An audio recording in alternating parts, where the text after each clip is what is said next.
I don't think so.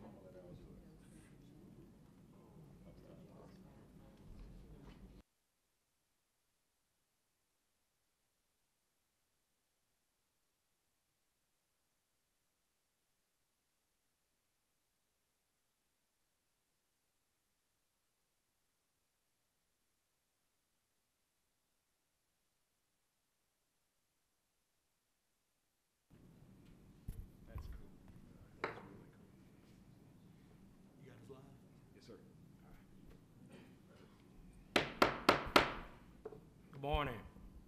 Morning. And Happy New Year. Welcome back, everybody.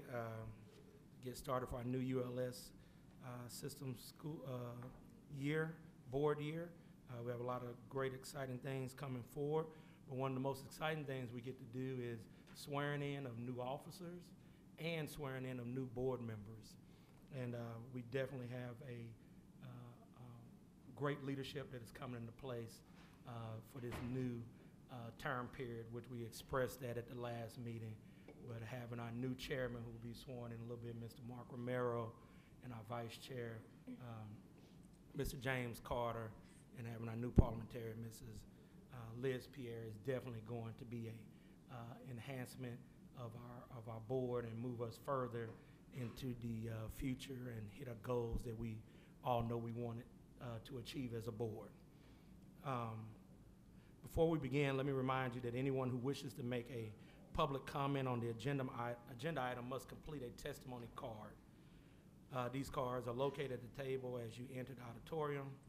Also, as a courtesy to today's proceeding, please turn off your cell phones or other mobile devices.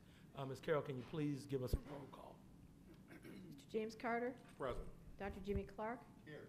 Dr. John Condos, Mr. Edward Crawford, Mr. Davis, Here. Ms. Donahoe, Present. Dr. Egan, Present. Mr. Kitchen, Here. Ms. Methvin, Here. Mr. Murphy, Here. Mr. Perkins, Here. Ms. Pierre, Here. Mr. Robinson, Mr. Romero, Here. Ms. Russell, Here. Mr. Salter. We have a quorum. Thank you, Ms. Carroll. I've asked Ms. Donahoe to please give us an invocation today. Will you rise and join me in prayer, please? Our Heavenly Father, we thank you for the many blessings you have bestowed upon us. We ask for your guidance and wisdom as we embrace the opportunities and challenges we will encounter in this new year. Help us to govern with the attitude of service to our state, to our universities, and especially to our students, that in so doing we serve you. Through Christ's name I pray. Amen. Amen. Thank you, Ms. Donahoe. First item of business, so we can turn over the gavel to Mr. Romero. At the December board meeting, the board elected the 2019 board officers with Mr. Mark Romero as the chair, Mr. James Carter as the vice chair, and Liz Pierre as the parliamentarian. Mr. Romero was reappointed by the board serving the 3rd Congressional District, so we will ask that he will first be administered the oath of office as a board member with a new term, and then together the officers will take the oath of office at the front of the dais. We are honored to have the Honorable John Connery, the appellate court judge of the 3rd Circuit Court of Appeals, to administer the oath this morning. We also have, with Mr. Romero today, we have his wife and his beautiful daughter present as well. And we will ask that they will join Mr. Romero during the swearing in. And so you guys can go towards the front.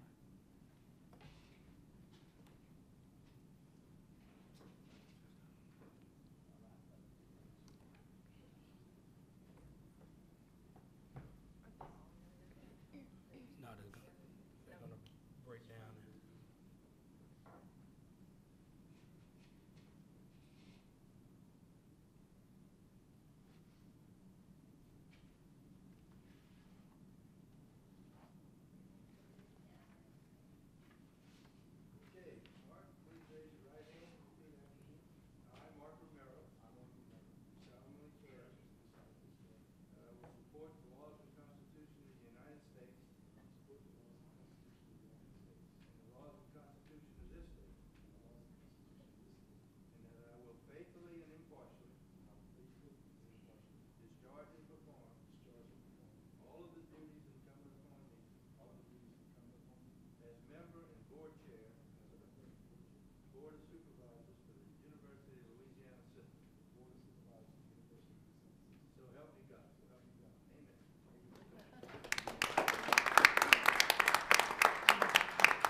to come down with you.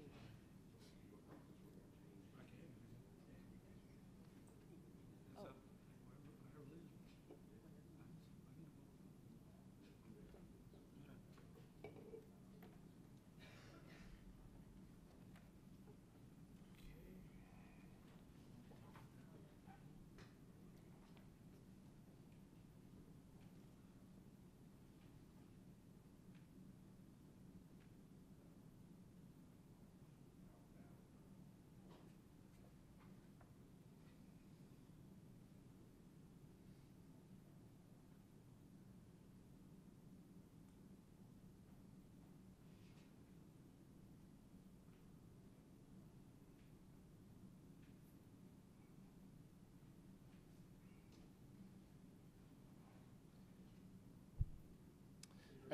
At this time, our former board chair, Al Perkins, will swear in our vice chair, James Carter, and parliamentarian Liz Pierre. Please raise your right hand.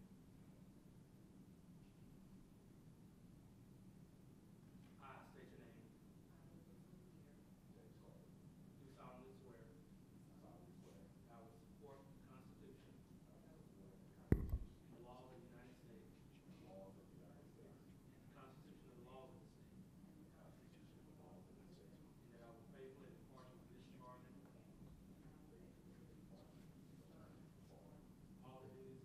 perform all the duties incumbent upon me. As state your title.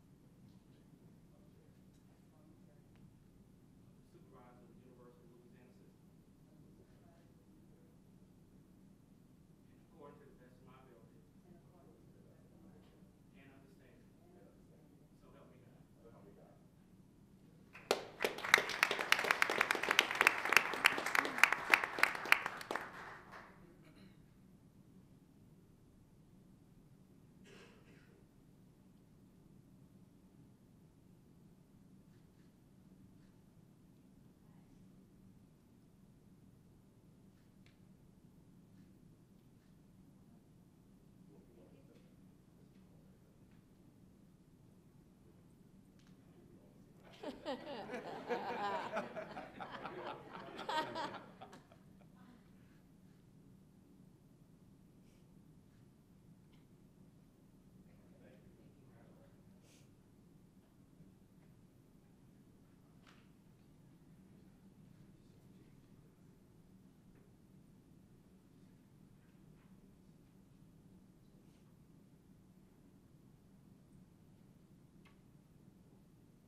Thank you and congratulations again, Mr. Romero, Mr. Carter, and Ms. Pierre.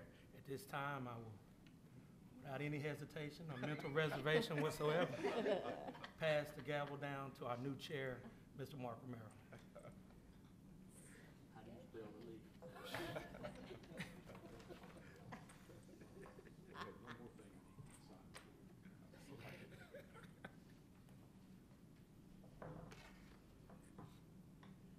Thank you, Chair Perkins, for the commitment and service you've provided. I got to tell you, the last 2 years has been a lot of fun and very productive. So your leadership has truly inspired our board, and I think it's brought some serious impact to our system. And we look forward to you having the opportunity to be just a board member now for once. I think we deprived you of that early in your term. So thank you so much. Thank you.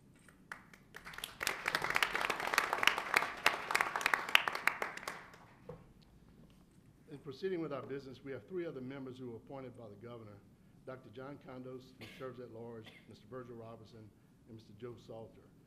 Unfortunately, they're not present and will be administered the oath at a separate time. We're excited to welcome 3 new board members. I certainly think we have some true high-quality board members who are coming on board with us and excited to serve with all of you. Dr. Jimmy Clark, Ms. Mimi Methvin, and Ms. Christine Russell. I'd like for them to just say a few words at this time, and certainly I'll give an introduction, but want to give you an opportunity to make some comment as you're on board. Dr. Clark was appointed as an at-large member. He's from Lafayette and serves as the Senior Director of State Policy with HCM Strategists, a Washington firm that provides support and strategic guidance to develop policies that address the fields of health and education. Dr. Clark, if you would have a few comments. Well, thank you, Mr. Chair. I wasn't prepared to make comments.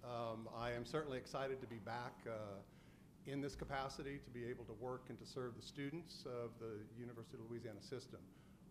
My heart has always been a part of it, having spent 20 years at what was then the University of Southwestern Louisiana, and certainly had the good occasion to work with the system when I participated as staff with the Louisiana Board of Regents. I guess my only comment would be that I am, from a personal standpoint, extraordinarily pleased and proud because I'm actually the second member of my family to serve as a member of the Board of Supervisors.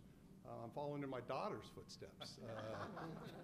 Jessica was a student member back, I don't know, 2002, 3, somewhere in that range. And I watched her grow and develop and certainly serve the system, and I look forward to doing the same. Thank you. Ms. Methvin was appointed to serve the 3rd Congressional District and lives in Lafayette as well. She's an attorney and provides mediation and consulting services at a private mediation business. Story, alternate dispute resolution. Mimi, if you mind saying a few words. Well, thank you, Mr. Chair, and I'm just going to make brief comments that I am extremely honored to have been appointed to the board and to be serving with such a dedicated and talented group of people. I have a lot to learn. I don't come from an education background, but I do have education. So, I spent most of my professional life on the bench as a judge, so basically listening to policy and advocacy from more than one side of an issue. So I hope that that experience will help inform the board. And again, I look forward to learning from all of you and to working hard to promote higher education in Louisiana. Thank you. Ms. Russell was appointed to serve the 6th Congressional District and lives in Thibodeau. She's an attorney and currently serves as District Attorney for Lafourche Parish. She is also Director of Children's Advocacy Center of Lafourche. If you wouldn't mind saying a few words, and welcome.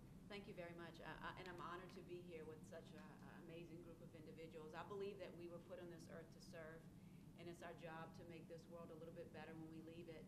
And I've spent most of my career in public service, of course, in District Attorney's office, but I'm so honored to sit with a group of individuals who also want to serve and make this state better than what it is. And so I am looking forward to affecting the lives of so many of our children, my own children who are looking toward college as well. And so I'm looking forward to this. I'm looking forward to working with you and leaving the state a little bit better when we all leave it. So thank you. Thank you. Thank all of you for your commitment and interest in serving, and I know that we're going to be enhanced through y'all's participation and certainly the vision and guidance you bring to the board. At this time, Judge Conner will administer your oath, if you don't mind approaching the front table.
He'll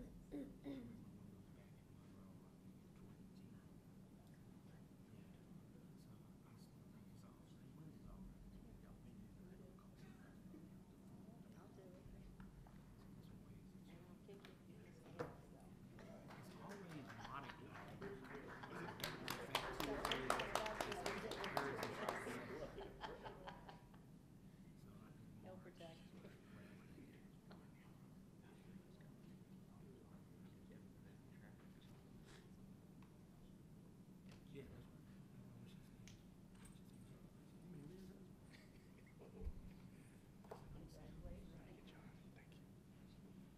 Thank you, Judge Connery. We certainly appreciate you coming here today to celebrate this installation with us. Thank you for your service. And again, congratulations to each of you, and we certainly look forward to and thank you for your service as well. Included in your packet, your folders, we have updated contact information that will include all board member addresses and cell phone numbers and the like, so it'll certainly allow for us to interact with each other as needed. I'll now move to the System President's Report. Dr. Henderson. Thank you, Mr. Chairman, and let me add my welcome to our new board members and to congratulations to Supervisor Robinson, Condos, and Salter for being reappointed to our board. You know, anytime a board of this size is faced with potential of 6 appointments, you can get a little nervous when you work here as a job, and we were very grateful to Governor Edwards for his thoughtful appointments, the reappointments of 3 vital board members, and of course 3 exemplary board members who will be joining our board today. I also want a last time, I know we showed a video in December, but for just one last moment to thank Chair Perkins for his tireless efforts. He didn't realize when he agreed to become chairman of our board that we would have 3 presidential searches in a year, that we would face one of the greatest budget crises in Louisiana's history, and that he would at the same time have to work with a brand new system president and bringing a board together to do systemic work for one of the largest higher education systems in the country. And I dare say this board could not have chosen a better person to lead through those times. And so, Mr. Perkins, thank you so much for that. I'll always be grateful for that. And I'm excited to work with a new chair, Mark Romero, who is, I met Mark when he brought his daughter. I'd met him before, but I met him at the home of the president's home in Northwestern State when he brought his daughter Madison to visit Northwestern. And I'm so glad that Madison could join us today. She is a junior in the Louisiana Scholars College at Northwestern State. And I don't want to violate FERPA, but she's doing well in all of her classes. And so congratulations. Takes after her mother. And I'd also like to make a special welcome to another of Mark's guests who is here, excuse me, Chair Romero's guest, former Senator Troy Hebert. Troy, thank you so much for being here. He was a longtime senator representing Jeanerette area, and he was also the commissioner of the Tobacco, Alcohol, and Firearms. Is that correct? So we saw him a lot of tailgates checking on student IDs and those kind of things. But he was, as a state senator, he was an extraordinary champion of education in general, but especially of career and technical education. And in a previous career, I got to work with him on a couple of items there, and it's just a pleasure to get to reacquaint with you. And thank you for being here to support Chair Romero on this. Yes, sir. Now, we have one piece of business that we have to approve. This is consideration of a proposed revision to our bylaws. I believe these were emailed to you in December for your review. And it deals with Section 5, Duties, Powers, and Functions, subsection C, Other Duties, Powers, and Functions. It's included in your folders as a copy of the revision. This change is being made as a result of SAC COC revisions to its Principles of Accreditation Foundation for Quality Enhancement that is effective January 1st of last year. Now, our revision ensures compliance with the new SAC COC requirement that the board regularly review each institution's mission. And I would need a motion and a second to approve this proposed revision, Mr. Chair. So before us, we have a proposed revision of the bylaws. At this time, I'll entertain a motion in seconds. Moved by Mr. Murphy. Second. Second by Ms. Donahoe. Any discussion? Any public comment? All in favor? Aye. Opposed? Motion carries. Thank you, Mr. Chairman. And for the System President's report, we have just a couple of items. One is one that's it's quite exciting. It was released yesterday and got a significant amount of press coverage. We partnered with Economic Modeling Specialist International, a company that has completed more than 1,800 economic impact studies for educational institutions to produce a study on the economic impact of our system. The findings were beyond impressive. They discovered that our system supports 149,662 jobs. That's 1 out of 18 jobs in the state, and has a $10.9 billion impact on the state's economy. I'd ask that Claire Norris come to the table. She's got a short presentation that I'd like for her to give. Claire was our key point person working with the MSI as they collected data from our schools and from our system. And welcome Claire to the table, and please begin the presentation.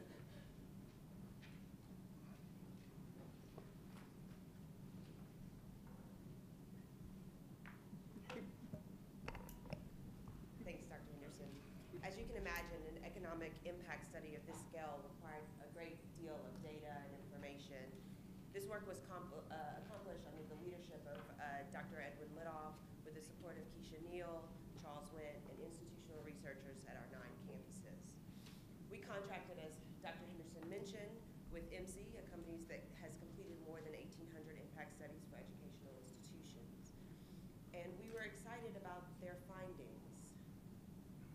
The study showed that the UL system has a $10.9 billion impact on the state's economy, supporting nearly 150,000 jobs. That's 1 out of 18 in the state.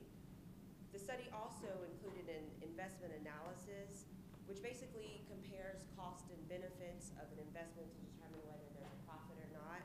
And you're probably not surprised to learn that the UL system, investing in the UL system, is an investment.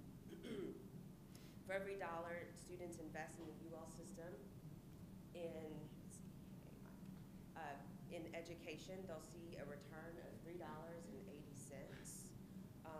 This finding isn't surprising given that the difference between a student who earns a bachelor's degree will earn nearly $22,000 more than one who has just earned a high school degree.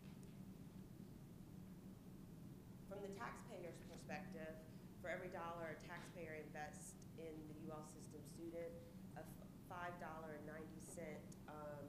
investment is returned to the state.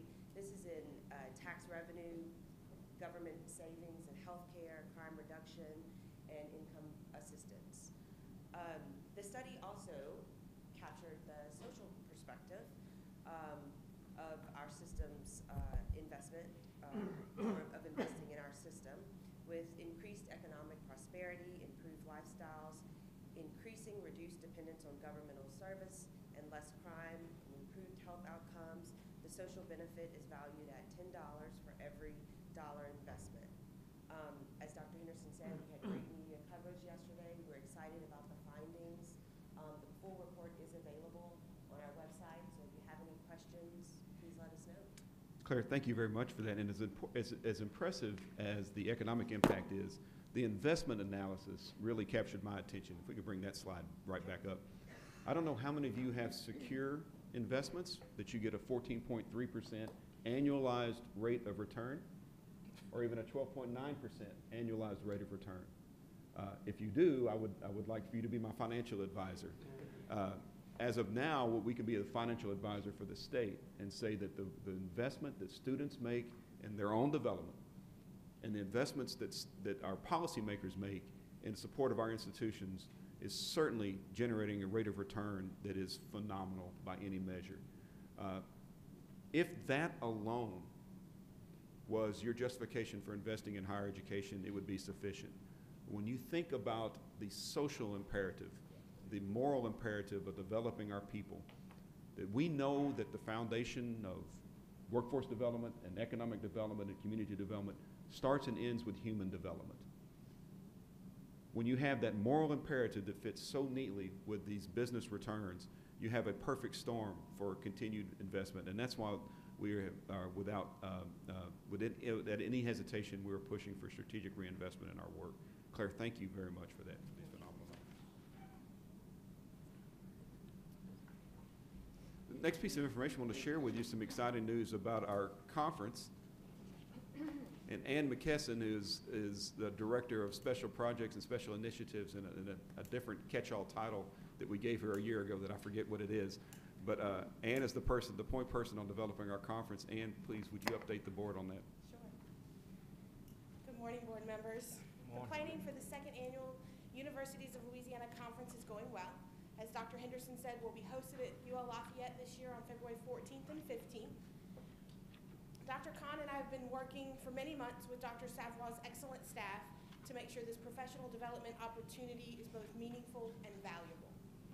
After reviewing the proposals from our talented faculty and staff and others, we've selected proposals that were in line with our conference tracks, which are leverage, opportunity, value, and engagement. What were those again? Leverage, opportunity, value, and engagement. So that acronym, love, because it's Valentine's Day. I just put that together. We've selected 42 presentations ranging from reinvesting in tomorrow's leaders to tackling transparency. Our keynote speaker will be Dr. Catrice Albert, who's the Vice President of Inclusion and Human Resources at the NCAA. She leads efforts to enhance diversity, inclusion, and education and community engagement. And yes, Dr. Henderson has already said he's going to ask her for clarification on that targeting rule. We've worked hard to create programming that will appeal to as many faculty and staff from our campuses as possible. While we still have some spots left, we're hoping to hit registration capacity soon. With such a small system staff, it's going to take all of us to make this a success, and so we'll all be traveling to Lafayette for those 2 days. If you are able to make it, please let us know. We'd love to have you, whether it's for the 2 days or just for a small amount of time. You can let me or Carol know, and we'll be happy to get you registered and make hotel accommodations if you should need. We hope we'll see you there. Thank you very much, Ann. And I'm excited to tell you we just got verbal confirmation, we're working out some details, of our keynote speaker who will speak at lunch on the 14th to the group. It is Ms. Loida Lewis, who is the widow of the legendary Reginald F. Lewis. Reginald Lewis was the first African-American to lead a leveraged buyout of $1 billion Beatrice Foods. He was an extraordinary innovator in entrepreneurship, but not in entrepreneurship in the traditional thought. He was a leader that he saw value, latent value in existing organizations that wasn't being realized, and was an extraordinarily proficient in helping those organizations realize their value. He's also a graduate of Harvard Law School and gave a $3 million donation to Harvard Law School, the largest of its kind at the time. And it is just an extraordinary privilege for us to have Ms. Lewis, who took over Beatrice Foods after the untimely death of Reginald Lewis at the age of 50, and helped the company become even more profitable. And James Carter was instrumental in helping us make this arrangement. Mr. Carter, I don't know if you wanted to say a word or two. Well, I thank you for mentioning the very philanthropic aspect of the Lewis family, particularly Reginald Lewis. But he did give $1 million to Howard University prior to the $3 million to Harvard University. And so he's an incredible human being. He passed many years ago, but I'm so excited about the opportunity to be on the receiving end of such a global leader in not only Mr. Lewis, but also Ms. Loida Lewis. And we look forward to the presentation. Thank you, Doc. Thank you, Mr. Carter. And thank you for helping us forge that relationship. We can be more excited. Our next meeting, we'll have some dates coming to you. It will be in late February. Typically, February is when we have our board retreat. I was just told by our board chair that we need to make sure that we poll everyone to get availability on the dates to ensure that that you'll be available for that. It's typically a day and a half. It is a very important time for this board to develop a relationship with each other and also to develop a direction that will carry us for the next year. And so we will get you some more information on that. Right now, we're planning to hold the retreat in Lake Charles on the campus of McNeese State University in their new arena, which is still awaiting a name. Is that right, President Burkell? Yeah. That name is available to you for the small price of, I forget what it was, but anyway. So this will be a slight change in our calendar, and we'll get those dates to you as soon as they're available. And with that concludes my report. Thank you, Mr. Chairman. Thank you, Dr. Henderson. We certainly appreciate your updating us on those items. And at this time, I would certainly like to, again, go off script and thank this board for the confidence y'all placed in me to continue leading and providing, the support necessary for me to be successful as a chairman. And I really feel privileged to be part of such a great group of people. I know that you all have many things that you contribute, and I know that you have many things that draw your needs outside of which you serve your service here. But I know that we're never going to take a compromised commitment from you, and I see that throughout the time that I've been here, and I'm very proud to serve an additional term. I thank Governor Edwards for his confidence in reappointing me, and I believe that we'll have some good productive time ahead of us. I want to thank my wife Cindy for coming today. It means a lot to me. It's very special, but she and I have been married for some time now. It'll be 27 years this year, and we're blessed with our daughter Madison. And our son Ben couldn't be here because Mom thought academics was more important than a board meeting. So he certainly is in a better place sitting and learning some things, probably about French, and hearing his teacher tell him that he should like that as much as he does basketball. But and Troy, thank you so much for coming. It means a lot to me. Troy and I have been friends a long time. Certainly has been a great friend and mentor, and I think that Troy's given a lot to Louisiana, and thankful that he's here today to celebrate this with us. And at this time, I want to offer James an opportunity to make a few comments. Serving as vice chair, I really look forward to continuing the camaraderie that developed with us and inviting Liz into that fold. And I believe we have some really good things going, and our 7:30 calls will be a little different, I think, and hopefully it'll be a lot more productive than some of the conversations we've had. We get a little into things that are non-higher ed that might be more reined in. I think we got a good parliamentarian in a lot of ways. James. I'm just very honored to serve with you in this capacity. As we've said so many times, but I think it's worth saying again that past Chairman Perkins did an extraordinary job of laying a predicate foundation, and we're going to make him proud in 2019 and 2020, and I just think it's going to be a thriller. So Yes, I'm just very excited. Thank you very much. Liz, if you wouldn't mind sharing a few comments. Thank you, Chairman. Yeah, I just want to thank the board for placing confidence in me, and I look forward to serving as chairman. I hope I step up to the job and do as well a job as you expect of me. And like the other gentleman said, I look forward to continuing to work with this board, the continuing members and the new members, and look forward to a great 2 years. Thank you. Thank you, Liz. Thank both of you, and I look forward again to serving collectively. I'm also in the process of finalizing committee assignments, including committee leadership. I'll be contacting each of you and discussing appointments where they may coincide with the interest to assure that we have the opportunities for you all to realize some good reward by participating. We'll distribute committee information once those discussions occur later this month. There's an event that's scheduled for January 19th.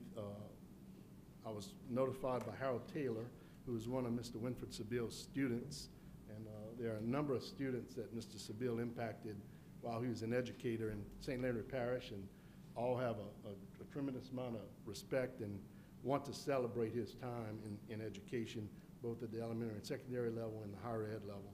So that event is scheduled for January 19th. We're all invited to attend. Carol will get some information out to everyone so that you can evaluate the availability, and hopefully we'll see some of you there, and we'll get to give him a good send-off. At this time, is there any other business to come before the board? Mr. Mayor, I just wanted to let our board members know that we have a lunch available in room 165. It's supposed to be at 11:30. We're just a couple minutes early, but I think that's going to be okay. Usually our presidents are in attendance with their staffs. However, as you can tell on the January meeting, it's typically swearing in of our board officers and our new members. And I made the mistake of allowing those that had other obligations to attend to those obligations. And you can see those that are more than an hour and a half away took advantage of that, with the exception of Dr. Burkell, who came from McNeese State University in Lake Charles. I also welcome Jay Clune from Nicholls State University, John Crane from Southeastern Louisiana University, and of course John Niccolo from the University of New Orleans. I know that they would like to join us and get acquainted with our new board members and get reacquainted with our existing board members for the new year.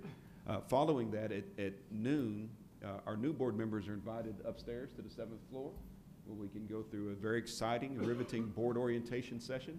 Our existing board members are welcome to join us for that if you would like. And so the staff has done a great job putting that program together. Thank you, Mr. Chairman. Thank you, Dr. Henderson. There's no other business to come before the board. I'd like to take a motion for adjournment. It's moved by Mr. Perkins, second by Dr. Egan. All in favor? Opposed? We stand adjourned.